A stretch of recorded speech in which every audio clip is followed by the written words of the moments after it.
இந்த செய்தியை வழங்குபவர்கள் Ravi colours. Kurti, tops, cotton pant, leggings, shawl, kids wears மற்றும் நைட்டிகள், பெண்கள் மற்றும் ஆண்களின் உள்ளாடைகளுக்கு என்றே ஒரு பிரத்யேக showroom. Ravi colours, Raja theatre signal அருகில், நேரு வீதி, புதுச்சேரி. வணக்கம். முக்கிய செய்திகள்.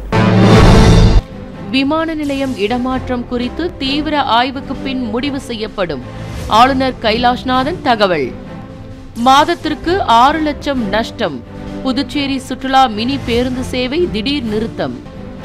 ராட்சச கிரேன் மூலம் கடலில் கரைக்க தூக்கப்பட்ட விநாயகர் சிலை ஆளுநர் தலைக்கு மேல் திரும்பியதால் கடற்கரையில் திடீர் பரபரப்பு. கடற்கரை மண்டல மேலாண்மை குழுவின் முதற்கட்ட கூட்டம். விதிகளை மீறி கட்டப்பட்ட கட்டிடங்களை அகற்ற முடிவு. இனி விரிவான செய்திகள். புதுச்சேரி விமான நிலையம் இடமாற்றம் குறித்து ஆராயப்படும் என்று ஆளுநர் கைலாஷ்நாதன் கூறியுள்ளார். புதுச்சேரி ஆளுநர் கைலாஷ்நாதன் செய்தியாளர்கள் சந்திப்பின் பொழுது கூறுகையில், விமான நிலையத்தை விரிவாக்கம் செய்ய திட்டமிடப்பட்டுள்ளதாகவும், தற்பொழுது புதுச்சேரி விமான நிலையத்தில் சிறிய ரக விமானங்கள் தான் இறங்க முடியும்.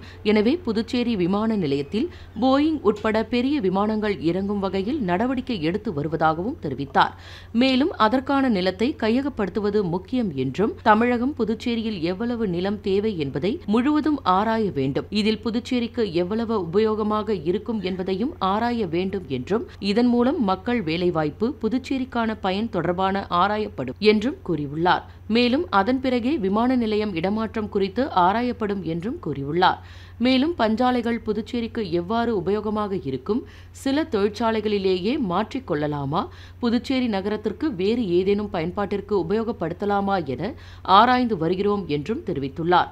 மேலும் இங்குள்ள நகர வனத்தை இன்னும் எவ்வாறு மேம்படுத்தலாம், கிரீன் லங்ஸ் பாத் சிட்டி திட்டத்தை எப்படி கொண்டு வருவது என்பது குறித்து ஆய்வு செய்து வருகிறோம் என்றும் தெரிவித்துள்ளார். மேலும் முழுமையான ஆய்வுக்கு பின் என்ன செய்யலாம் என்பது குறித்து நடவடிக்கை மேற்கொள்ளப்படும் என்றும் கூறியுள்ளார்.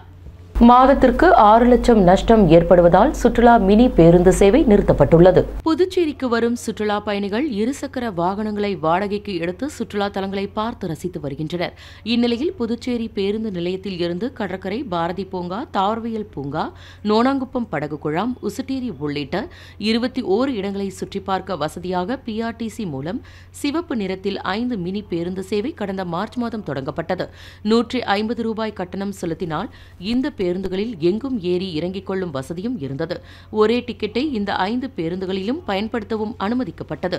அது மட்டுமின்றி ஒரு சுற்றுலா தலத்தில் இருந்து அடுத்த சுற்றுலா தலத்திற்கு 10 ரூபாய் கட்டணம் செலுத்தி டிக்கெட் வாங்கி பயணம் செய்யும் வசதியும் இருந்தது. ஆனால் இந்த பேருந்துகள் சுற்றுலா பயணிகளிடம் போதிய வரவேற்பினை பெறவில்லை. மாதந்தோறும் இந்த பேருந்துகளில் சம்பளம் 5,50,000, டீசல் செலவு 2,50,000 என 8 லட்சம் செலவானது. ஆனால் வருமானம் சராசரியாக மாதத்திற்கு 2 லட்சம் மட்டுமே கிடைத்துள்ளது. இதனால் PRTCக்கு நஷ்டம் ஏற்பட்டுள்ளது. இதனைத் தொடர்ந்து கடந்த 2 நாட்களாக 3 மினி பேருந்து சேவை நிறுத்தப்பட்டுள்ளது. தற்பொழுது 2 பேருந்துகள் மட்டுமே சுற்றுலா பயணிகளுக்காக இயக்கப்படுகின்றது. மேலும் நிறுத்தப்பட்ட 3 மினி பேருந்துகளில் ஒன்று பிற பேருந்துகள் பழுதடைந்தால் அவற்றிற்கு மாற்றாக பயன்படுத்த உள்ளது. ஒரு பேருந்து தவளக்குப்பம் வழியாக புதுக்குப்பத்திற்கும், மற்றொரு பேருந்து தவளக்குப்பம் குறுக்கமேடு வழியாக ஆண்டியார்பாளையத்திற்கும் இயக்கப்படுகின்றது. மேலும் இந்த பேருந்துகளில் சுற்றுலா தலங்களின் படங்கள் ஒட்டப்பட்டுள்ளதால் இந்த பேருந்துகள் கிராமங்களுக்கு செல்லுமா என்று மக்கள் சந்தேகத்துடன் பார்க்கின்றனர். அந்த பேருந்துகளை கிராமப்புற மக்கள் பயன்படுத்திக் கொள்ள சுற்றுலா தலங்களின் படங்களை அகற்றிட நடவடிக்கை எடுக்க வேண்டும் என்று பொதுமக்கள் எதிர்பார்க்கின்றனர். புதுச்சேரி கடற்கரையில் ராட்சச கிரேன் மூலம் கடலில் கரைப்பதற்காக எடுத்து சென்ற விநாயகர் சிலை ஆளுநரின் தலைக்கு மேலாக திரும்பியதால் அங்கு பரபரப்பு ஏற்பட்டது. புதுச்சேரி கடற்கரையில் ராட்சச கிரேன் மூலமாக விநாயகர் சிலை கரைப்பு நிகழ்ச்சியில் முதலாவதாக சாரம் அவ்வைத்திடலில் பிரதிஷ்டை செய்யப்பட்ட 21 அடி விநாயகர் சிலை கடலில் கரைக்க தூக்கப்பட்டது. அப்பொழுது கிரேன் ஆபரேட்டர் விநாயகர் சிலையை கரையில் இருந்து தூக்கி கடலுக்குள் கொண்டு சென்றார். அந்த நேரத்தில் காற்று சற்று பலமாக வீசியதால் விநாயகர் சிலை மீண்டும் கரையை நோக்கி சென்றது. அந்த சிலை கரையில் நின்ற ஆளுநர் கைலாஷ்நாதன் தலைக்கு மேல் வந்தது. உடனே அங்கு பாதுகாப்பு பணியில் இருந்த காவலர்கள் உஷாராகி ஆளுநரை பாதுகாத்தனர். இதனை அடுத்து கிரேன் ஆபரேட்டர் சுதாரித்துக் கொண்டு மீண்டும் கடலுக்குள் கொண்டு சென்றார். இதனால் அங்கு திடீர் பரபரப்பு ஏற்பட்டது. புதுச்சேரி பிராந்திய கடற்கரை மண்டல மேலாண்மை குழுவின் முதற் கூட்டம் ஆட்சியர் குலத்துங்கன் தலைமையில் நடைபெற்றது. புதுச்சேரி பிராந்திய கடற்கரை மண்டல மேலாண்மை குழுவின் முதல் கூட்டம் மாவட்ட ஆட்சியர் அலுவலகத்தில் நடைபெற்றது. இக்கூட்டத்திற்கு ஆட்சியர் குலோத்துங்கன் தலைமை தாங்கினார். மேலும் இக்கூட்டத்தில் புதுச்சேரி பிராந்திய கடற்கரை மண்டல மேலாண்மை குழுவின் உறுப்பினர் செயலர் சீனிவாச ராவ் உறுப்பினர்களை அறிமுகப்படுத்தினார். மேலாண்மை அதிகார அமைப்பின் அதிகாரி ஜெயக்குமார் தடை செய்யப்பட்ட நடவடிக்கைகள் மற்றும் அனுமதிக்கப்பட்ட செயல் திட்டங்கள் குறித்து விரிவாக பேசினார். மேலும் இக்கூட்டத்தில் புதுச்சேரி மாவட்டத்தின் கடற்கரையில் இருந்து 500 மீட்டர், ஆற்றங்கரை ஓரங்களில் 100 மீட்டர், நிலப்பகுதிகளில் அரசு அனுமதி பெறாமல் விதிகளை மீறி கட்டப்பட்டுள்ள கட்டிடங்களை ஆய்வு செய்தல், விதிகள் மீறப்பட்டிருந்தால் அதனை அகற்றுவது பற்றி முடிவு எடுக்கப்பட்டது. மேலும் இதில் நகராட்சி மற்றும் கொம்யூன் பஞ்சாயத்து ஆணையர்கள், மீன்வளத்துறை, வனம் மற்றும் காவல்துறை அதிகாரிகள், மீனவ சமுதாய உறுப்பினர்கள், வல்லுநர்கள் ஆகியோர் கலந்து கொண்டனர். புதுச்சேரியில் விநாயகர் சதுர்த்தியை முன்னிட்டு வைக்கப்பட்டிருந்த சிலைகள் ஊர்வலமாக கொண்டு சென்று கடலில் கரைக்கப்பட்டன. இந்துக்களின் முக்கிய பண்டிகையான விநாயகர் சதுர்த்தி விழா கடந்த 7ஆம் தேதி கொண்டாடப்பட்டது. பல்வேறு இடங்களில் 150க்கும் மேற்பட்ட விநாயகர் சிலைகள் பிரதிஷ்டை செய்யப்பட்டிருந்தது. இவ்விழாவை ஒட்டி கடந்த 5 நாட்களாக மாலையில் விநாயகருக்கு சிறப்பு பூஜையும் பல்வேறு கலை நிகழ்ச்சிகளும் நடைபெற்று வந்தது. இந்நிலையில் புதுச்சேரியில் பல்வேறு இடங்களில் பிரதிஷ்டை செய்யப்பட்டிருந்த விநாயகர் சிலைகள் கரைக்கும் நிகழ்ச்சி செப்டம்பர் 11ஆம் தேதி மாலை நடைபெற்றது. இதற்காக விநாயகர் சிலைகள் ஊர்வலமாக வாகனங்களில் மேலதாளம் முழங்க கடற்கரைக்கு கொண்டுவரப்பட்டது. இதனையொட்டி நகரின் பல்வேறு பிரதான சாலைகளில் போக்குவரத்து மாற்றம் செய்யப்பட்டிருந்தது. இதனால் வாகனங்கள் மாற்றுப் பாதையில் திருப்பிவிடப்பட்டன. மேலும் விநாயகர் சிலைகள் ஊர்வலம் சாரம் அவ்வை திடலில் இருந்து புறப்பட்டு காமராஜர் சாலை, நேரு வீதி, காந்தி வீதி, அஜந்தா சிக்னல், SV பட்டேல் சாலை வழியாக கடற்கரை சாலையை சென்றடைந்தது.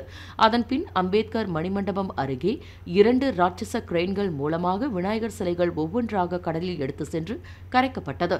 இந்நிகழ்ச்சியில் ஆளுநர் கைலாஷ்நாதன், சபாநாயகர் செல்வம், பாராளுமன்ற உறுப்பினர் செல்வ கணபதி மற்றும் பொதுமக்கள் பலர் கலந்து கொண்டனர். 200க்கும் மேற்பட்ட காவலர்கள் பாதுகாப்பு பணியில் ஈடுபட்டிருந்தது குறிப்பிடத்தக்கது. இதேபோல் புதுச்சேரியில் கிராமப்புறங்களில் பல்வேறு இடங்களில் வைக்கப்பட்டிருந்த விநாயகர் சிலைகள் அந்தந்த பகுதிகளில் உள்ள 6 குளங்களில் கரைக்கப்பட்டன. புதுச்சேரி விமான நிலையம் மற்றும் பாரதி, சுதேசி மற்றும் AFT மில்களில் ஆளுநர் கைலாஷ்நாதன் திடீர் ஆய்வு மேற்கொண்டார். புதுச்சேரி ஆளுநர் கைலாஷ்நாதன் பல்வேறு இடங்களுக்கு சென்று ஆய்வு மேற்கொண்டு வருகின்றார். அதன்படி லாஸ்பேட்டை விமான நிலையத்தில் ஆய்வு மேற்கொண்டார். அப்பொழுது விமான நிலையத்தை விரிவாக்கம் செய்ய 400 ஏக்கர் நிலத்தை கையகப்படுத்துதல், அடுத்த மாதம் முதல் பெங்களூர், ஐதராபாத் ஆகிய நகரங்களுக்கு விமானங்கள் இயக்குவது, இரவு நேர விமான சேவை, உள்கட்டமைப்பு வசதிகளை மேம்படுத்துதல், சர்வதேச விமான நிலையங்களுடன் தொடர்பு படுத்துதல் குறித்து விமான நிலைய அதிகாரிகளுடன் ஆலோசனை மேற்கொண்டார். இதனைத் தொடர்ந்து பாரதி, சுதேசி மற்றும் AFT மில்களில் ஆளுநர் ஆய்வு மேற்கொண்டார். மேலும் மில்களின் தற்போதைய நிலைகள் குறித்து சம்பந்தப்பட்ட துறை அதிகாரிகளிடம் கேட்டறிந்தார். இது தொடர்பாக அதிகாரிகளுடன் ஆலோசனையும் மேற்கொண்டார்.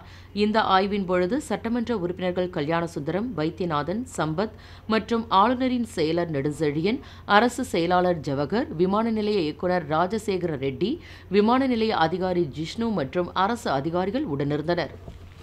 அடுத்து வருவது புதுச்சேரியின் இன்றைய தங்கம் மற்றும் வெள்ளி விலை நிலவரம். இன்றைய தங்கம் வெள்ளி விலை விவரம். புதுவையில் இன்றைய தங்கம் வெள்ளி விலை விவரம் வழங்குபவர்கள் முத்து கோல்ட் ஹவுஸ், பாண்டிச்சேரி. தங்கம் 1 கிராம் 6705 ரூபாய். இன்றைய தங்கம் வெள்ளி விலை விவரம். வெள்ளி 10 கிராம் 885 ரூபாய். இத்துடன் AMN செய்திகள் நிறைவடைந்தன. வணக்கம். புதுச்சேரி உங்கள் AMN TV செய்திகளை யூடியூபில் உடனுக்குடன் காண AMN TV பாண்டிச்சேரி சேனலை சப்ஸ்கிரைப் செய்யுங்கள். பெல் பட்டனை மறக்காமல் கிளிக் செய்யுங்கள்.